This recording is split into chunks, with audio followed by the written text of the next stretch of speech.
A primeira palestrante que a gente tem aqui é a Micaela, da Argentina. Micaela, eu vou colocar você na tela aqui. Sí, hola, buenas tardes. Tudo bem, Micaela? ¿Todo bien? Bueno, buenas tardes. Soy Micaela Penisi, licenciada en nutrición, egresada reciente de la carrera y justamente mi trabajo final se basó en analizar estas experiencias de estudiantes de licenciatura en nutrición que participaron de prácticas de extensión de educación experiencial y también evaluar las competencias que se generaban en las mismas. Esto lo hice junto con Jimena de Sar y Liliana Ortigosa. Para hacer una breve introducción, resaltar la importancia de estos espacios de extensión, donde a través de las experiencias se generan aprendizajes reales, donde el estudiante es crítico, problematiza, y justamente por eso, a través de la Facultad de Bioquímica y Ciencias Biológicas, en el 2014, estas prácticas de extensión comenzaron a formar parte de estas carreras de grado, y bueno, a partir de ese momento empezó a haber 2 convocatorias anuales a estos proyectos, donde se crea una interacción tanto entre estudiantes de las mismas carreras como de otras carreras, generando diversidad, vínculos, trabajo en equipo, la organización y planificación dentro de estos proyectos, a su vez también el desarrollo de distintas competencias, es decir, de habilidades, virtudes, aptitudes, que lo que van a hacer es enriquecer esta trayectoria del estudiante y distinguirlo de quienes no participan de estos proyectos. A su vez va a generar que el estudiante pueda desafiar sus propias capacidades y ir más allá de lo aprendido, y el fruto de esto va a estar en que eso aprendido pueda aplicarlo a nuevas situaciones y contextos. Además de este enriquecimiento tanto personal, individual, del extensionista, también hay un enriquecimiento en conjunto con el actor social, con el que interactúa, intercambia saberes, relaciones y se comunica, para generar así acciones transformadoras a futuro. Bien, como objetivos de este trabajo fue el análisis de las experiencias de los estudiantes de licenciatura en nutrición que participaron de las PE entre los años 2017 y 2019 e identificar las competencias que se desarrollaron en los mismos. Como metodología, el tipo de estudio descriptivo de tipo retrospectivo observacional, con metodología cualitativa y cuantitativa. La muestra justamente fueron los estudiantes de licenciatura en nutrición que participaron de estas prácticas, y para la recolección de datos se utilizaron 60 informes finales de estudiantes y 22 informes de los equipos docentes que participaron. A su vez, para complementar la información, se realizaron entrevistas semiestructuradas a estudiantes que participaron. Como resultados, obtuvimos que el 88% de los participantes fueron del género femenino y un 12% masculino. En este periodo abordado participaron un total de 790 estudiantes y 102 docentes. Dentro de los ámbitos de desarrollo que se eligieron para llevar adelante las prácticas, los establecimientos más elegidos fueron las escuelas, y dentro de estos informes que completaban los estudiantes había preguntas de carácter abierto, semiabierto y cerrado. Las de carácter abierto, cuando se consultó acerca de cómo se sintieron en esta experiencia, un 37% de los estudiantes mencionó un enriquecimiento a nivel de su futuro profesional y un 27% mencionó haberlo hecho a nivel personal. También, respondiendo a esta pregunta, muchos mencionaron valores generados, siendo los más mencionados el respeto y el compromiso, seguidos por la responsabilidad y el compañerismo. Bien, respecto a las competencias generadas, las que más mencionaron los estudiantes haber generado han sido el aprendizaje en contexto, el intercambio de saberes y el trabajo en equipo. Coincidiendo con el aprendizaje en contexto, con un estudio realizado a estudiantes de licenciatura en nutrición que participaron de un voluntariado en la Universidad de Buenos Aires, también resaltan este aprendizaje en contexto, el poder aplicar lo aprendido en la teoría, llevarlo a la práctica, y también ellos mencionan el intercambio de saberes con el otro. No se coincide con un estudio realizado a estudiantes de licenciatura en nutrición de la Universidad Nacional de Córdoba, con el punto adaptación a nuevas situaciones, ya que en su trabajo ellos mencionan que había una gran flexibilidad a la hora de adaptarse a situaciones fuera de lo común, siendo en este caso una de las competencias menos desarrolladas y mencionadas por los estudiantes. Del lado derecho de la diapositiva podemos ver la unión que ha dado entre los resultados de los informes, lo que respondieron los alumnos en los informes, y lo de las entrevistas semiestructuradas, donde se mencionó un desarrollo de la escucha y la empatía por el otro, nuevamente el trabajo en equipo, la habilidad para transformar un lenguaje complejo a uno más simple, puntualmente dentro de lo que es la nutrición, el haber aprendido acerca de medidas antropométricas y el uso también de programas para poder analizar los resultados. Y también mencionan la interacción entre los actores sociales con los actores sociales y la generación de estrategias didácticas y comunicativas para poder relacionarse. Bueno, para concluir, resaltar nuevamente lo que se generó a través de estas prácticas que se llevaron a cabo en este periodo abordado, que han sido el enriquecimiento a nivel personal y de futuro profesional, los valores más resaltados, que han sido el respeto y el compromiso, habilidades generadas como la empatía, la escucha, la transformación y adaptación del lenguaje, el aprendizaje en contexto, el intercambio de saberes y la capacidad de trabajo en equipo. Bueno, muchas gracias y espero que les haya sido útil e interesante esta información que compartí. Muito obrigado, Micaela, pela apresentação. Então, seguiremos com a próxima apresentadora aqui, a Beatriz Marcela, também da Argentina. Beatriz, eu vou compartilhar sua tela aqui. Pode começar, então, são 7 minutos. Boa apresentação, tá? Muito obrigada. Bueno, mi nombre es Leisla García, soy presidenta de INFIMSA La Plata, estudiante de medicina de la Facultad Nacional de La Plata y estoy vinculada con la Cátedra de Ciencias Sociales y juntamente con Beatriz Marcela Walker, Mariana Brenda Arce, Débora Ailén Morales, Nazarena Bogallo, Fortunato García Vázquez, Cristina de los Ángeles Rojas y Enrique Alberto Riforcar. Vamos a presentar hoy el proyecto Extendiendo la mano de corazón, que son los relatos de la experiencia del proyecto de extensión de Yo Corazón durante la pandemia de COVID-19 en la ciudad de La Plata, en Argentina. Bueno, como dije, la presentación hoy será en 2 idiomas, así que já empiezo con el portugués. A extensão universitária para a Faculdade Nacional de La Plata é uma das principais formas que a universidade usa para contribuir com o tratamento das problemáticas que afetam o bem-estar da comunidade. E uma visão da faculdade, que é uma visão muito linda, é que o médico, ele não deve ser um médico não deve ser um médico que só cuida da enfermidade, sim um médico que cuida de todo o tratamento, como o psicológico, social, e por isso trabalhamos com o projeto Yo Coração.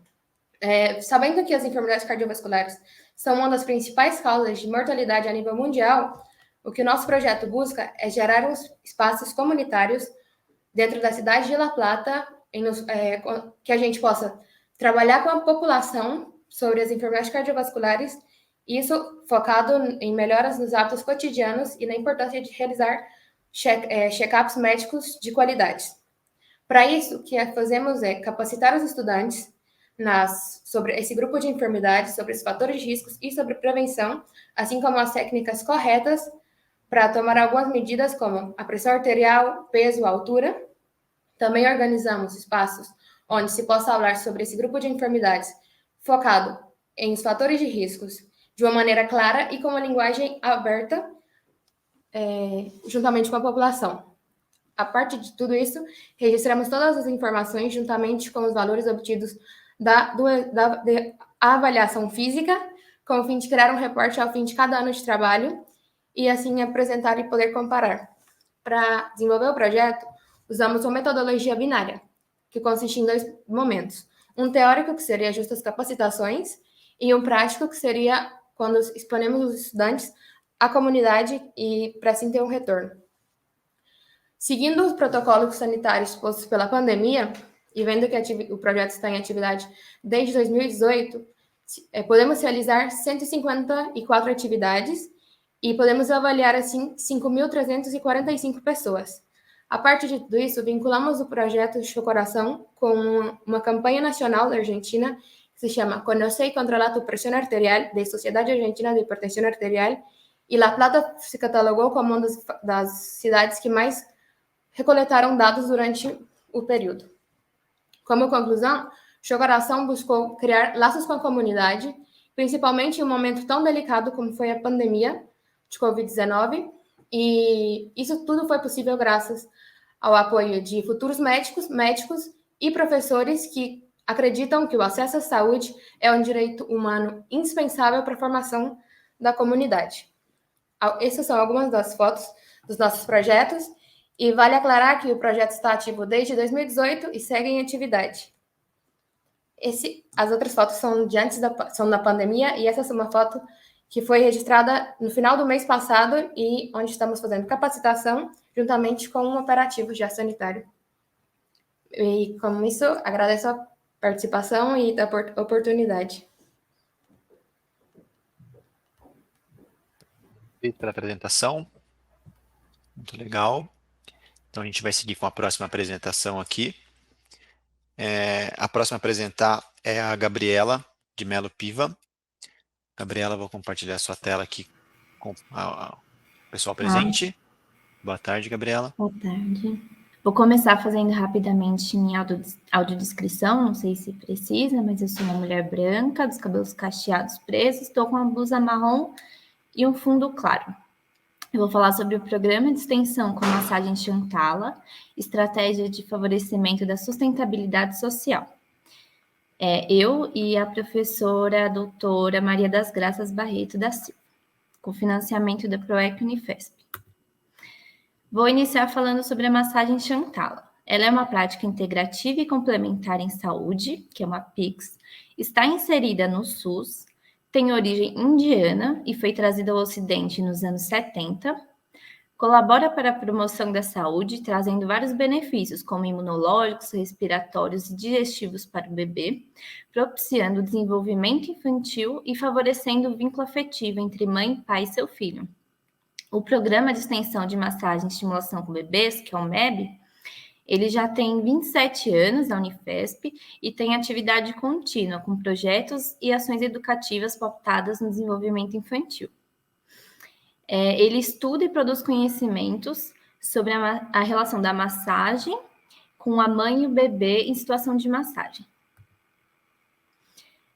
Na dimensão do desenvolvimento da sustentabilidade social do programa MEB, temos a promoção da saúde com trocas de saberes acadêmicos com as culturas locais, o respeito e reconhecimento de vivências e conhecimentos prévios de todos os envolvidos, a satisfação das necessidades essenciais do bebê junto às suas famílias, o favorecimento da parentalidade e do vínculo afetivo pelo toque amoroso, além da construção de uma cultura de paz.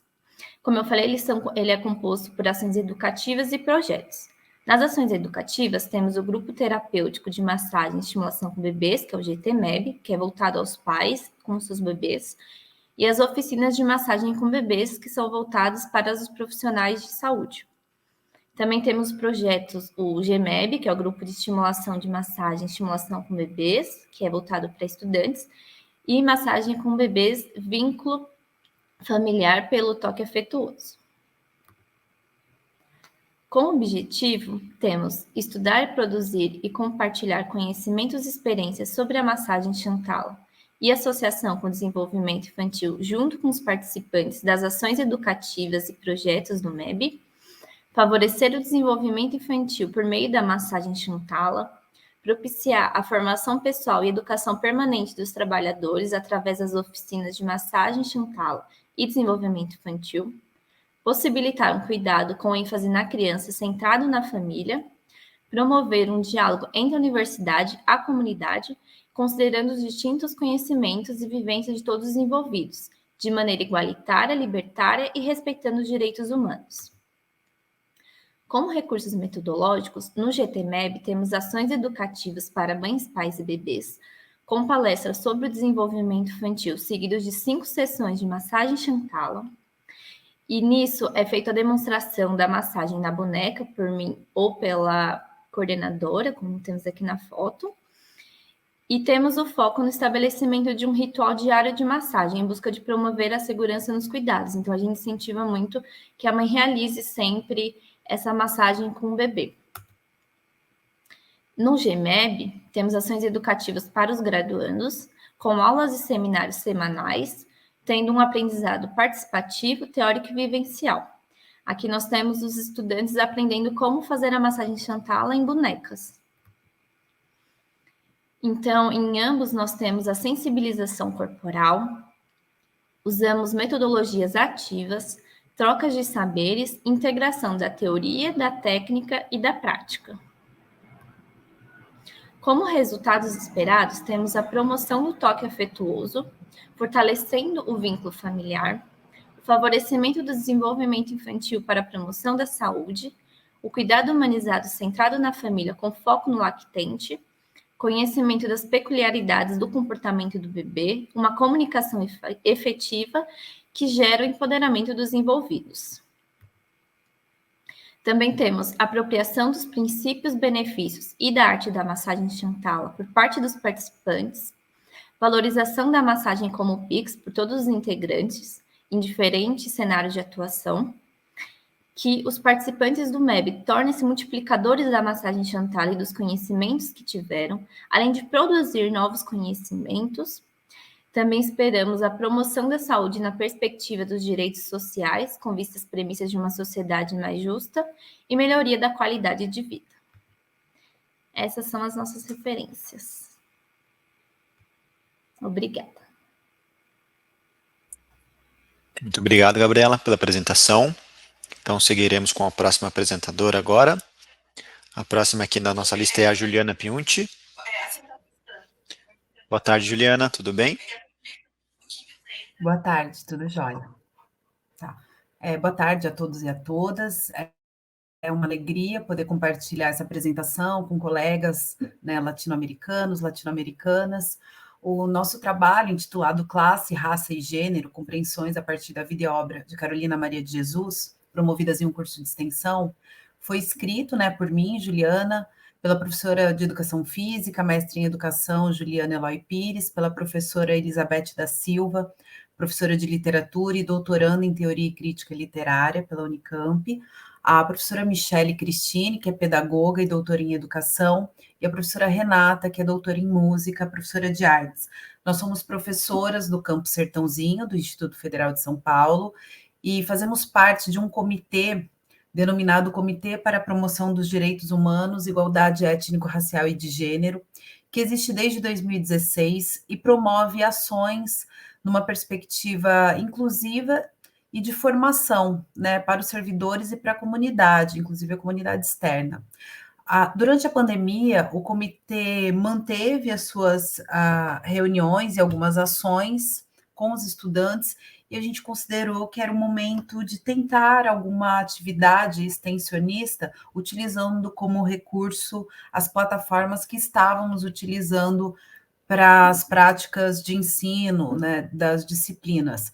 O Instituto Federal de São Paulo, ele oferta cursos de ensino médio e também ensino superior, e o comitê atua em todos os níveis e modalidades, e a ideia era, a partir do comitê, promover alguma outra ação que envolvesse a comunidade externa naquele contexto, né, onde estávamos mediados pelo isolamento social. Então, o curso, né, nós somos de diferentes áreas, atuamos nesses diferentes cursos, e a gente organizou uma proposta de trabalhar a obra da Carolina Maria de Jesus, que é um livro que todas as professoras tinham já um conhecimento pessoal, e trabalhar com a divulgação da obra e também fazendo um recorte de análise sobre as diferentes formas de violência enfrentadas por mulheres no Brasil e fazer um reconhecimento dos marcadores sociais na situação de violência, né, os marcadores de classe, raça e gênero. E dessa forma fazendo uma mediação, né, entre a sociologia, os estudos de gênero e a obra da Carolina. O curso foi ofertado pelo Google Meet, né, no formato de ensino à distância, e utilizamos como método a tertúlia dialógica, né? A tertúlia é uma prática coletiva de leitura de obras literárias clássicas, pautadas, né, no referencial teórico freiriano, né, especialmente na pedagogia do oprimido e alguns conceitos centrais da obra do Paulo Freire, e, portanto, ela propõe a criação coletiva de significados e conhecimentos com base no diálogo igualitário e na participação de todos os leitores. Então, a nossa ideia era reunir os saberes específicos científicos das nossas áreas de formação, né, especialmente os estudos de gênero e os estudos da violência contra mulheres, discutindo também a obra, considerando que todos os leitores, né, teriam condições de contribuir, atribuindo significados a essa leitura. Então, as professoras, né, pesquisadoras das áreas de literatura, sociologia e estudos de gênero realizavam exposições e mediavam a leitura, retratando, né, iniciamos retratando a vida e a obra da escritora Carolina Maria de Jesus, alguns conceitos e categorias centrais no campo da sociologia e estudos de gêneros, e também trabalhamos com os dados sobre o Atlas da Violência mais recente, publicado em 2021. Os encontros, eles tiveram início em 14 de setembro de 2022 e finalizaram em 16 de novembro. Foram síncronos, né, e quinzenais. A carga horária do projeto foi de 40, do curso, né, de extensão foi de 40 horas e foram certificados no total 13 participantes. Teve uma procura alta, né, um número elevado de inscritos, mas como a gente tem uma experiência já com atividades de extensão, é normal esse processo de evasão ao longo do curso. Nós fizemos avaliações, conversamos, né, dialogamos com os participantes a cada encontro e no final a gente propôs uma avaliação coletiva e pessoal da atividade e as falas dos participantes indicaram, né, que essa formação dialógica contribuiu, primeiro, para acessar uma obra de literatura clássica brasileira, reconhecendo o seu potencial de humanização, né, dada a sensibilização que o livro Quarto de Despejo provoca, né, nos leitores e nas leitoras para a condição da mulher negra no Brasil, e também permitiu a apropriação de conhecimentos para o enfrentamento das desigualdades de classe, raça e gênero. É importante destacar também que os cursistas, né, os leitores e leitoras, são representativos de diferentes profissões, né? Havia estudantes de licenciatura, de pessoas que não possuíam ensino superior, então foi um público bastante heterogêneo, o que também contribuiu para a troca de experiências e de perspectivas de leitura bem diferentes.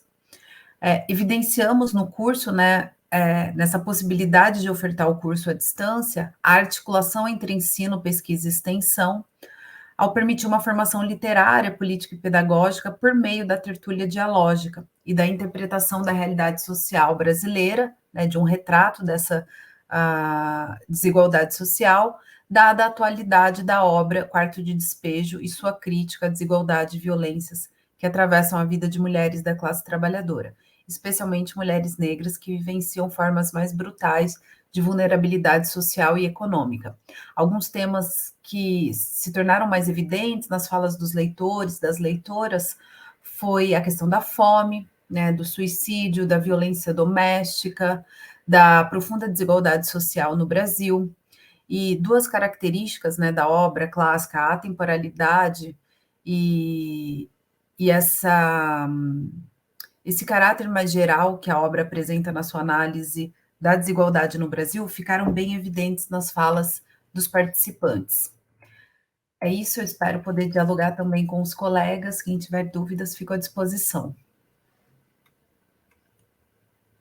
Muito obrigado pela apresentação, Juliana. Seguiremos com a próxima palestrante. Na sequência aqui, a gente tem a palestrante Ana Paula Leivar. Ela não está aqui na sessão. Se tiver alguém para apresentar por ela aqui, manda no chat, eu deixo para o final.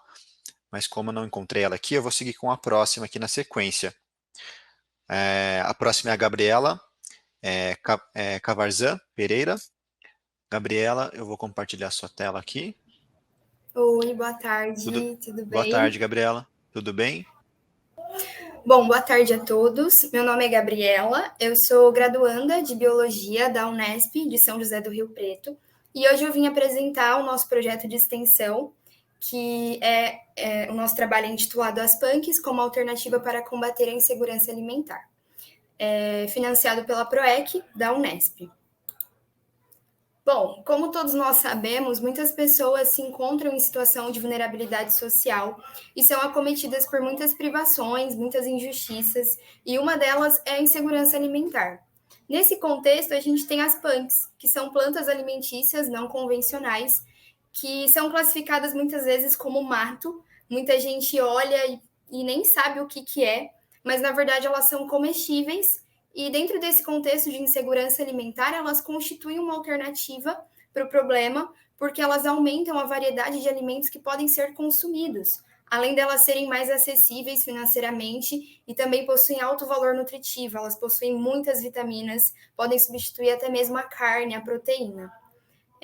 O problema aqui é que, muitas vezes, além das pessoas não saberem o que são punks, é muito difícil identificar, existe muita falta de informação sobre o assunto, muita falta de orientação a respeito do consumo das punks, como identificar uma punk, como consumir, que parte da planta eu posso comer e como eu posso comer. Então, tendo em vista tudo isso, essa necessidade de combater essa falta de informação e orientar a respeito do consumo, a gente utiliza elas como temática para desenvolver atividades pedagógicas socioambientais com crianças e adolescentes em situação de vulnerabilidade social. Elas são acometidas por insegurança alimentar e elas são atendidas por uma instituição social. E o nosso trabalho visa enriquecer a cultura alimentar dessas crianças e também combater a insegurança alimentar.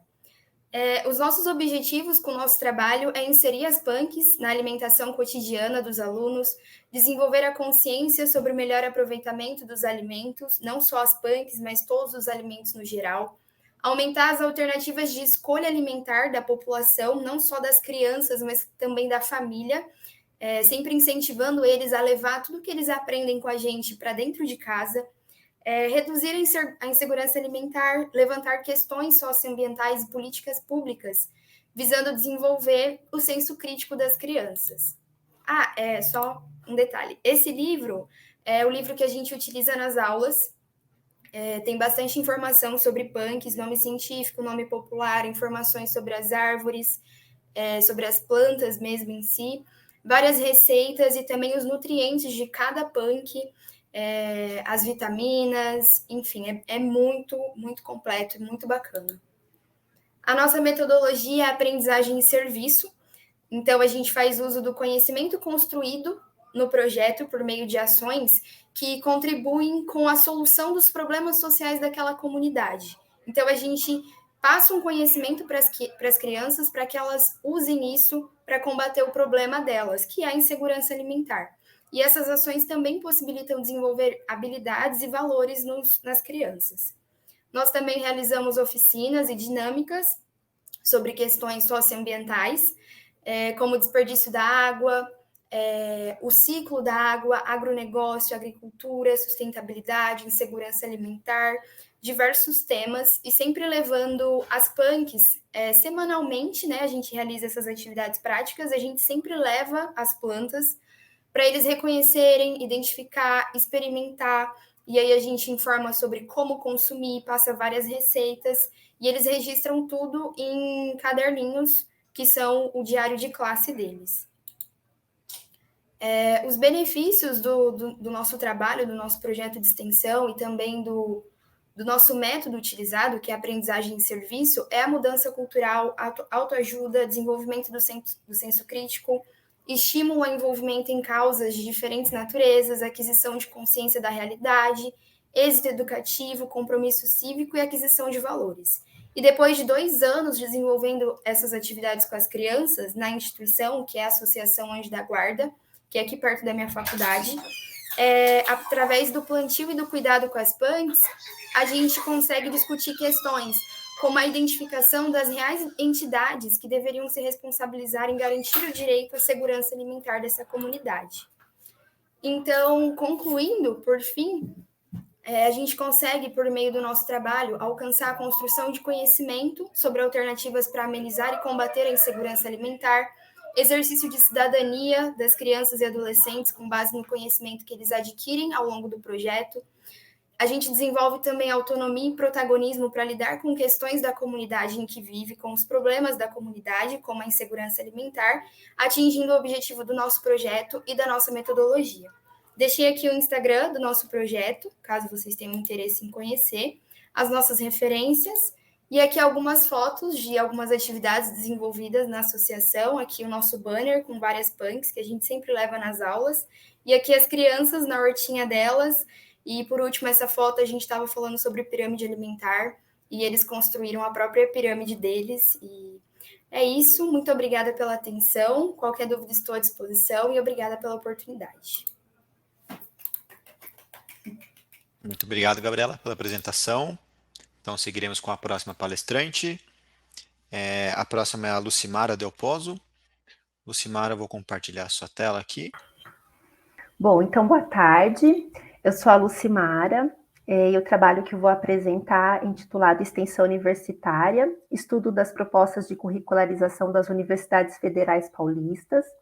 Esse trabalho tem como autores eu, a Adriana dos Santos Reis, que é doutoranda da UFSCar, o Pedro Henrique Pimenta e a Elisângela de Souza Bezerra, que são mestrandos do Programa de Pós-Graduação de Educação da Unesp Campus Rio Claro, a professora Maria Antônia Ramos de Azevedo, que é professora do Departamento de Educação da Unesp de Rio Claro, e o professor Fernando Stanzioni Galizia, que é professor do Departamento de Metodologia da Faculdade de Educação da UFSCar. Esse projeto é desenvolvido no âmbito do grupo de pesquisa, de estudos e pesquisas em pedagogia universitária, mais conhecida como GEPU, da Unesp de Rio Claro. Ele está sediado na Unesp de Rio Claro. Eu sou pedagoga no Instituto Federal de São Paulo, no campus São Paulo, né, e nós desenvolvemos essa pesquisa ao longo de 2022, início deste ano, de 2023, que a gente procurou estudar a curricularização da extensão, que é um processo, um movimento que estamos vivendo atualmente aqui no Brasil, no contexto brasileiro, né? E quando a gente pensa hoje em concepção de extensão, que se mostra atual, né, que se tem como uma concepção de extensão que se mostra atual e adequada, é que a extensão sendo um processo formativo, né, voltado para uma transformação social, dessa interação entre a universidade e a sociedade, né? E para chegarmos até essa concepção, né, a gente tem ao longo da história vários fatores que propiciaram a gente chegar nessa concepção de extensão e nesse processo de curricularização que estamos vivenciando aqui no Brasil. Então, como fatores históricos, a gente tem a criação dos fóruns de pró-reitores de extensão, o FORPROEX, na década de 80. Depois, com a Constituição Federal de 88, em uma dos seus artigos, ela vai trazer a questão da indissociabilidade, ensino, pesquisa e extensão para as universidades e instituições de educação superior. Isso é reafirmado, a questão da extensão, na nossa LDB, na Lei de Diretrizes e Bases da Educação Nacional, onde vai trazer que uma das finalidades das universidades é promover a extensão. E a partir desses dois documentos principais, a Constituição Federal e a LDB, nós temos os Planos Nacionais de Educação, tanto na primeira década dos anos 2000, como o PNE vigente de 2014 e 2024, onde esses dois documentos já vão prever a questão da extensão no currículo dos cursos superiores no Brasil, né? E isso é reforçado pela Política Nacional de Extensão Universitária, né, formulada pelo PROEX, que é a política nacional que temos hoje em vigência, e a partir dessa política, desses documentos, nós temos a resolução número 7 do MEC de 2018, que vai determinar e estabelecer, né, que as atividades de extensão devem compor no mínimo 10% do total da carga horária curricular estudantil dos cursos de graduação, dando início, né, propiciando esse movimento, então, da curricularização da extensão, que nada mais é incluir a extensão nos currículos, né, garantir que a extensão esteja no currículo dos cursos superiores das instituições de educação superior. Então, o objetivo da nossa pesquisa foi estudar as propostas de curricularização da extensão das universidades federais paulistas. Então, nós temos no estado de São Paulo 3 universidades federais, que são a UFSCar, a UFABC e a Unifesp, e nós consideramos essas universidades, uma porque faz parte do nosso estado, o estado onde nós estudamos, onde as nossas instituições estão vinculadas, e também porque essas universidades federais, elas já têm um movimento já sobre mais consolidado sobre a extensão nas suas práticas, nas suas atividades. E como, então, o nosso foco foi investigar como se configuram as propostas de curricularização dessas universidades federais paulistas, quanto à concepção de extensão que elas trazem em suas propostas de curricularizar a extensão, e quanto ao seu plano de materialização da extensão, de operacionalização da extensão nos seus cursos superiores. Então, a nossa metodologia foi uma abordagem qualitativa e documental, porque nós analisamos documentos para investigar as concepções de extensão e essas propostas de curricularização da UFABC, da Federal do ABC e da Universidade Federal de São Paulo, da Unifesp. Nós não analisamos da UFSCar, porque a UFSCar ainda não tem uma proposta de curricularização definitiva, ela está em processo de elaboração, de construção.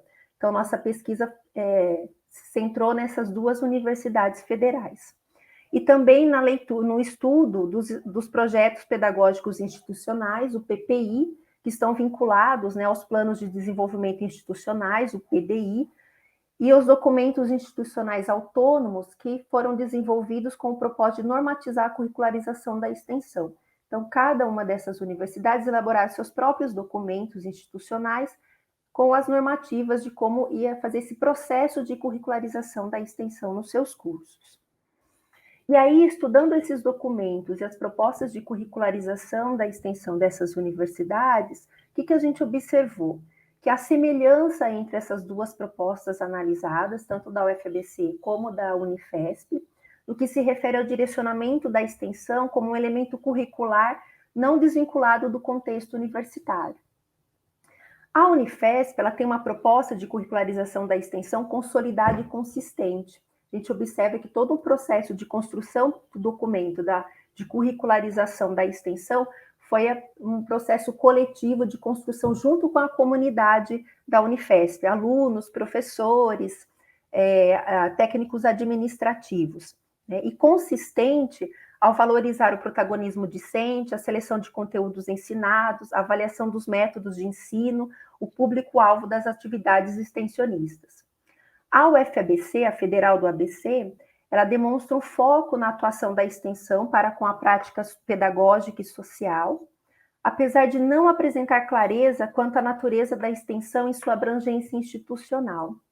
Então, a UFABC ela apresenta uma proposta transformadora no processo de emancipação, de autonomia dos sujeitos envolvidos, promovendo a articulação consciente entre a universidade e a sociedade, né? Mas e como conclusão a partir desses estudos, o que a gente observa? Que as duas propostas analisadas, elas ainda são tímidas, incipientes em sua função pedagógica para com os objetivos da extensão. Então, voltando aos documentos, no que tange o aspecto técnico da implementação da curricularização.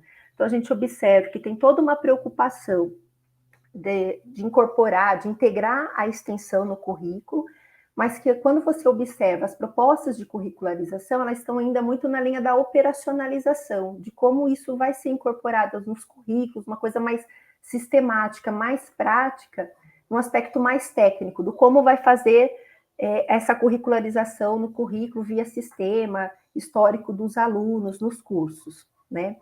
Reitera-se, então, a proposição da Política Nacional de Extensão Universitária, onde ela afirma da necessidade de assumir a extensão como um eixo constitutivo da articulação ensino-pesquisa, né, junto à sociedade e para a qualificação da formação dos membros de sua comunidade, ou seja, da extensão ser um processo formativo, né, estar integrado ao processo formativo dos estudantes dos cursos superiores, dos cursos de graduação.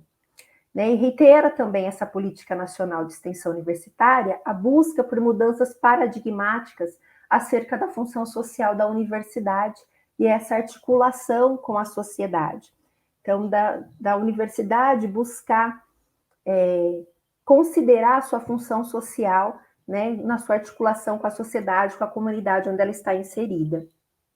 E conclui-se, então, a pesquisa até o momento, que mesmo que haja uma inovação curricular via curricularização da extensão, ou seja, de integrar a extensão nos currículos, né, sem ter uma inovação pedagógica, né, muitas dessas propostas de curricularização poderão ficar perdidas e desconstituídas do seu sentido formativo. Aqui nós temos as principais referências utilizadas, e eu agradeço a participação. Estou à disposição depois para a gente conversar. Obrigada. Obrigado, Lucimara, pela apresentação. Então, agora daremos prosseguimento à próxima apresentadora. A próxima será a Alana Matos. Alana, vou compartilhar sua tela. Boa tarde, Alana. Boa tarde a todos. Vou tentar compartilhar aqui os slides. Tá certo.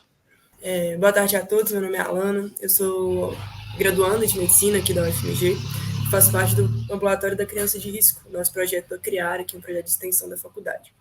O nome da nossa apresentação é o Segmento Ambulatorial do Recém-Nascido de Risco, um relato de experiência da consulta integrada entre a medicina e a enfermagem. Eu e a Bruna, que somos as acadêmicas, as extensionistas, né? A gente foi orientada pelas professoras Pamela, Suelen e Delma, da Faculdade de Enfermagem, e pelas professoras Márcia e Maria Cândida, da Faculdade de Medicina. Bom, aqui no Projeto CRIAR, a gente lida com recém-nascidos pré-termo, né? Que são aquelas crianças que nasceram antes das 37 semanas, que é o mínimo considerado para ser os 9 meses, né, da gestação ideal. E com isso, essas crianças elas vão ter um maior risco de ter atraso no desenvolvimento devido às lesões do sistema nervoso central e a diversas doenças específicas que a prematuridade pode causar, né? Com isso, elas precisam de um maior acompanhamento, de um acompanhamento mais longitudinal, de mais perto, durante toda a primeira infância, principalmente. Por isso foi criado o Ambulatório da Criança de Risco, aqui do Hospital das Clínicas da UFMG, para a gente fazer esse acompanhamento mesmo dessas crianças. O ambulatório ele fica localizado no Bias Fortes, que é um dos prédios anexos ao Hospital das Clínicas daqui da UFMG, e a gente realiza um acompanhamento multidisciplinar desses recém-nascidos pré-termo, que nasceram na maternidade do Hospital das Clínicas, com acompanhamento de enfermagem, de medicina, de neurologia, de terapia ocupacional, fisioterapia, fonoaudiologia e várias outras especialidades que são essenciais para que esses recém-nascidos de risco, né, tenham um desenvolvimento mais correto, mais amparado. E quem que a gente atende no ambulatório? A gente atende essas crianças nascidas na maternidade do Hospital das Clínicas com peso menor ou igual a 1.500 gramas ou umidade gestacional inferior a 34 semanas, aquelas crianças menorzinhas, né? E a gente faz esse acompanhamento desde a alta hospitalar até os 7 anos de idade. E a primeira consulta ambulatorial ela vai acontecer de maneira integrada entre os médicos, entre os pediatras e os enfermeiros. O objetivo de trazer esse trabalho aqui é a gente relatar a experiência da realização dessa primeira consulta ambulatorial do recém-nascido pré-termo no CRIAR de forma integrada entre a medicina e a enfermagem. E esse nosso método foram relatos de experiência. Os nossos principais resultados, desde maio de 2022, a gente conseguiu retomar as consultas integradas, né? Porque durante o período da pandemia teve todo aquele problema, né? Toda mudança dentro dos hospitais, enfim, que a gente acabou tendo que mudar a dinâmica dos atendimentos ambulatoriais dessas crianças, e só mais em maio do ano passado que a gente conseguiu retomar, né? Condizer os horários de todo mundo, enfim. Então, a partir desse momento, de maio de 2022, a gente teve 75 atendimentos conjuntos e o perfil epidemiológico das nossas crianças foram esses que está escrito na tabela. A maioria delas eram do sexo masculino, a idade gestacional estava ali na média de 32 semanas, mas a gente teve uns mais novinhos, uns mais velhos. O peso do nascimento, uma média de 1.600 gramas, tem nos menorzinhos, né, cerca de 600 gramas, com o máximo até de quase 3 quilos. O peso da alta hospitalar, também uma média de 2.000 gramas aproximadamente, com o mínimo de 1.600, o máximo de quase 4 quilos. E dias de internação, uma média de 32 dias, com o mínimo de 5 dias, o máximo de até meses, né, 130 dias. E o tempo entre a alta hospitalar e a primeira consulta foi numa média de 45 dias, com o mínimo de 1 semana, e o máximo até de mais de anos, isso devido à pandemia também, a gente teve esse problema. E o que a gente consegue concluir desse projeto que a gente levantou esses dados desse último ano, é que a gente encontrou alguns desafios, né, para a gente conseguir fazer com que essa primeira consulta integrada do CRIAR aconteça para todas as crianças do público-alvo que a gente tem do nosso projeto. A gente tem, o principal problema foi esse tempo médio prolongado entre a alta hospitalar e a primeira consulta ambulatorial, que a gente teve até mais de ano de aguarda, né, de espera. principalmente teve uma piora devido à pandemia do Covid. E o que a gente pensa, o que a gente está tentando fazer, para melhorar, né, para a gente reduzir esse tempo de espera. A gente fazer uma alta responsável dessas crianças. O que é isso? Orientar muito bem essas famílias quando elas vão sair do hospital, né, para elas entenderem a importância do acompanhamento ambulatorial, para entender que passou a primeira fase do sufoco, né, mas que precisa ter esse acompanhamento mais de perto por pelo menos um tempinho, né? Entender como que faz isso, por onde que tem que procurar esse atendimento, quem vai fazer, e além disso fazer uma busca ativa das crianças que faltaram essas primeiras consultas, porque aqui no Hospital das Clínicas da UFMG a gente atende majoritariamente uma população com maior vulnerabilidade social, né? E muitas vezes as famílias não são aqui de Belo Horizonte, a gente tem gente do interior de Minas, às vezes até de região metropolitana, mas que tem questões financeiras para conseguir vir, e também durante a pandemia a gente teve muito problema de não dos pais não estarem muito seguros, de trazer essas crianças muito pequenininhas para dentro do ambiente hospitalar novamente, né? Então a gente tem que buscar essas crianças ativamente para que elas não percam de forma alguma esse acompanhamento que é tão importante na primeira infância em especial e no todo desenvolvimento da vida dessas crianças.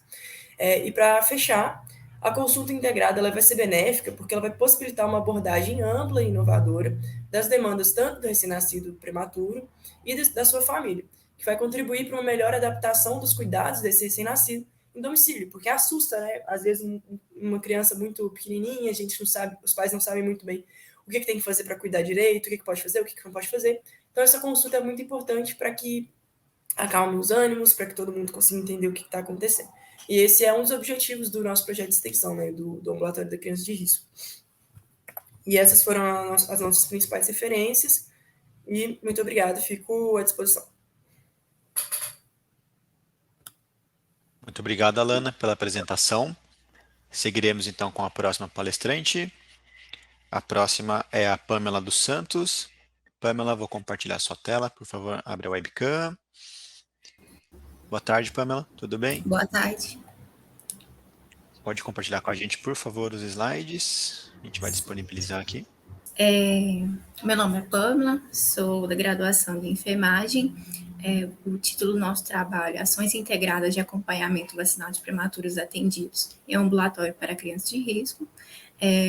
Nós estamos num projeto de extensão que é o ACRIAR, que também foi apresentado anteriormente pela aluna da medicina. Então, meu nome é Pamela, tem mais 2 alunos da graduação de enfermagem, que é o Gabriel e a Clarissa, a Vanessa, que é uma enfermeira da neonatologia, e a Suelen, que é a nossa professora e orientadora da escola de enfermagem. Fazendo uma breve introdução sobre o assunto, a gente sabe que cerca de 11% dos nascidos vivos no Brasil representam recém-nascidos pré-termos, que o Brasil representa também o 10º país no mundo com maior índice de prematuridade. Essas crianças, elas têm uma resposta imunológica menos efetiva, o que as tornam mais suscetíveis a infecções. Por isso, da importância da vacinação nessas crianças, né, principalmente, para atuar nessa proteção e favorecer também a maturação imunológica. Também percebemos, tanto na literatura quanto na prática, o início desse esquema vacinal, ele constantemente tem um atraso, por diversos motivos, dentre eles a questão da internação prolongada, o esquecimento dos pais, uma resistência dos responsáveis por algumas vacinas, e também percebemos um certo desconhecimento de alguns profissionais de centros de saúde nessa questão também. O objetivo do nosso trabalho é relatar a experiência no desenvolvimento de ações de enfermagem para o controle da situação vacinal de crianças menores de 2 anos, atendidas no ambulatório de segmento. Essas ações, então, fazem parte do nosso projeto de extensão, como eu já disse anteriormente, que é o ACRIAR, que é feito no ambulatório de segmento do Hospital das Clínicas, da Universidade Federal de Minas Gerais. Inicialmente, foi organizado grupos de estudos, né, sobre o assunto, que é a vacinação em prematuros, e também realizadas reuniões para planejar a ação, né, o que seria feito. Então, criou-se um instrumento de registro da situação vacinal dessas crianças e também desenvolveu uma cartilha para que fossem feitas orientações para os familiares durante os atendimentos. O início desse acompanhamento vacinal começou em junho de 2022, são realizados semanalmente durante as consultas e também nas salas de espera. Porque nesse ambulatório tem uma equipe multidisciplinar. Então, a gente conta com a enfermagem, a pediatria, a fono, a terapia ocupacional, fisioterapia, entre outros, a neurologia, entre outros. Então, a gente faz esse registro e, a partir desse registro, a gente orienta essa família sobre a vacinação. O instrumento, eu trouxe uma foto aqui, não está muito bem, mas conta com o nome da criança, o prontuário eletrônico, se a mãe ou, né, o familiar não souber, a gente procura no sistema, data de nascimento, o nome da mãe, telefone para contato, centro de saúde de referência dessa família, a data que foi feita o atendimento e também a situação do vacinal, se está completa ou incompleta. Se estiver incompleta, a gente coloca quais as vacinas que estão atrasadas e o motivo.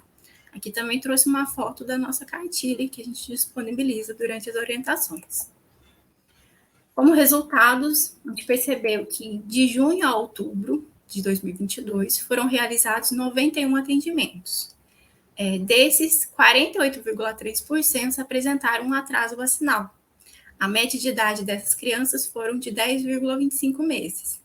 As vacinas que tiveram uma maior frequência de atraso foram a meningocócica C, representando 22,58%, e rotavírus, representando 19,35%. Também trouxe um gráfico mostrando os principais motivos relatados por esses familiares em relação ao atraso vacinal.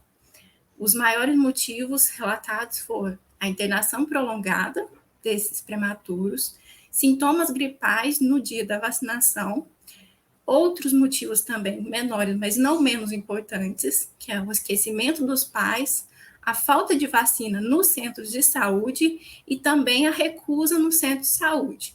Essas famílias, elas não são apenas da região de Belo Horizonte, mas também são da região metropolitana e também do interior de Minas. Então, existem centros de saúde que a gente percebeu que tem uma certa resistência mesmo em relação às vacinas em prematuros, o que trouxe uma certa preocupação e por isso que a gente tem feito toda essa ação, movimentação, reuniões e também orientações para essas famílias. Como conclusão, então, essa é uma estratégia que a gente considera muito importante para a promoção de saúde e prevenção também dos agravos desses recém-nascidos pré-termos, uma vez que envolve ações de vigilância, de identificação dos fatores causadores desse atraso vacinal e também para orientar essas famílias quanto a esse assunto, com o objetivo, né, de melhorar a cobertura vacinal. Essas são as referências principais que a gente trouxe. Muito obrigada. Muito obrigado, Pamela, pela apresentação. A gente vai seguir aqui para o último palestrante. O último palestrante é o Flávio Henrique, que vai apresentar no lugar do orientador Mark Beiner. Boa tarde. Boa tarde, Oi. Tudo bem? Tudo jóia. Eu vou compartilhar aqui, tá? Beleza, pode compartilhar para a gente, por favor. Boa tarde a todos. Meu nome é Flávio Henrique, eu sou acadêmico de enfermagem da UFMG e eu estou representando a minha equipe, que é coordenada pelo professor Mark Anthony, com os alunos Luísa, Marina e Riquelme. Eu vou falar sobre o nosso jogo de tabuleiro, sobre conhecimentos em transplante de órgãos e tecidos. Eu vou falar brevemente, né, sobre o tema. Atualmente, o Brasil, mesmo tendo o maior programa público de transplantes, ele ainda apresenta uma baixa taxa de doações de órgãos e tecidos, sendo que uma das principais causas dessa baixa taxa é a recusa familiar. Atualmente, né, para ser retirado, né, os órgãos de um falecido, é obrigatório ter a autorização, né, da família, mesmo a pessoa tendo manifestado interesse em ser doador ou não. Na literatura, encontramos que o principal motivo, né, um dos principais motivos dessa recusa familiar é o baixo conhecimento da população sobre o tema doação de órgãos e transplantes. A gente escolheu os adolescentes como público-alvo, pois eles são um excelente alvo para a implementação de tecnologias educacionais, que no caso a gente escolheu jogos educativos, né, porque eles assumem um papel de destaque em educação em saúde. Aqui na imagem, né, vocês estão vendo o nosso protótipo, né, do jogo, contendo o tabuleiro, as cartas, além também dos peões e do manual de instruções, né? E o nosso objetivo é oferecer um jogo educativo sobre doação de órgão, né, para os estudantes das escolas públicas da região metropolitana de Belo Horizonte. A nossa metodologia ela foi dividida em 4 etapas, sendo que a primeira etapa é a busca na literatura, onde a gente fez busca sobre o tema, sobre a população-alvo e também sobre as tecnologias educacionais, né? A segunda etapa foi a criação da primeira versão do jogo de tabuleiro, como foi mostrado na imagem anterior, né? Foi estabelecido de 2 a 6 jogadores com idade acima de 13 anos, 55 cartas contendo questões sobre o tema doação de órgãos, dividida entre os níveis fácil, médio e difícil, distribuída em 48 casas. A terceira etapa, que é a qual se encontra atualmente o projeto, é a etapa de validação de conteúdo. A gente utilizou o método Delphi, que consiste em rodadas de avaliações por juízes experts de determinadas áreas, né? Que no nosso caso foi mestres e doutores de design, educação e saúde. Como instrumento de avaliação, a gente está utilizando o Índice de Validação de Conteúdo, né, que é o IVC, que consiste em um questionário, né, contendo as questões que precisam ser validadas, né? Por exemplo, questões sobre a jogabilidade do jogo, o desenvolvimento. E o jogo foi avaliado, né, na primeira rodada Delphi por 23 juízes, né, especialistas nas 3 áreas, sendo que cada juiz, cada grupo de especialistas respondeu questões referentes à sua área de atuação. Nessa primeira rodada Delphi, das 20 questões de design, 18 questões foram aprovadas, que possuíram o IVC, né, o Índice de Validação de Conteúdo, acima de 0,78, que na literatura é a nota mínima necessária para um item ser validado. Dos questionários de saúde, dos 30 itens, 28 foram aceitos, e do questionário de educação, dos 36 itens, 34 itens foram aceitos. Então, desses 86 itens ao total, apenas 6 itens não tiveram uma nota necessária para ser validado, né? E, atualmente, estamos providenciando correções e alterações nesses 6 itens, que vamos enviar posteriormente, né, para esse mesmo grupo de juízes, para ser validado novamente, que vai ser a segunda rodada Delphi, com esses 6 itens. Então, assim, pode-se concluir com os resultados que tivemos, né, até o momento, que esse jogo ele serve como uma ferramenta de aprendizagem dos jovens e adolescentes, né, de modo a complementar as formas de ensino tradicionais quanto à temática abordada, né? E, além disso, a gente espera, além de promover a educação em saúde relacionada ao tema doação de órgãos, também promover uma reflexão sobre a importância desse tema para a saúde da população. Essas foram as nossas principais referências. Obrigado. Muito obrigado, Flávia, pela apresentação. Gente, como sobrou um tempinho aí até as 3 horas, que a nossa sessão está marcada até as 3, a gente vai abrir um tempo para perguntas. Então, quem quiser fazer uma pergunta, quem quiser fazer algum tipo de consideração para alguma das apresentações, manda no chat e eu compartilho a tela das duas pessoas, das três, quem quiser discutir algum ponto, a gente vai liberar aqui para um tempinho, então, tá certo?